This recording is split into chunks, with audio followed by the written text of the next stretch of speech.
façon, il y a une part de voyeurisme, hein, ça c'est incontestable. Mais après, le voyeurisme peut prendre différentes expressions. Pourquoi son épouse? Pourquoi une femme avec qui il est marié depuis 45 ans, voire 50? C'est un travail qu'il a fait sur lui-même depuis novembre 2020, depuis qu'il est incarcéré. Donc je pense qu'aujourd'hui, au bout de presque 4 années de détention, il est dans un raisonnement peut-être un peu plus posé et qu'il saura très certainement expliquer.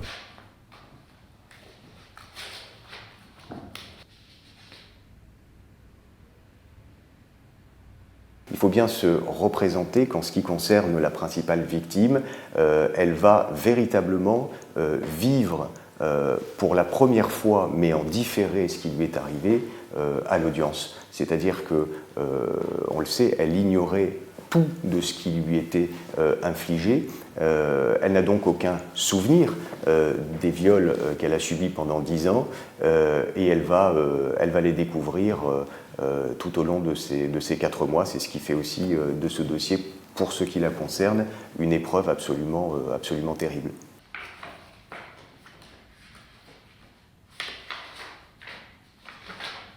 Dans quel esprit tordu peut-on imaginer que cette femme ait pu délibérément, consciemment, voire même en le sachant, être mise dans un état de sédation tel, et ce tout à fait volontairement? Ça n'a évidemment aucun sens, mais ça en dit malheureusement beaucoup, une fois encore, des difficultés que nous avons encore à ce jour dans cette société avec la notion de consentement en matière sexuelle.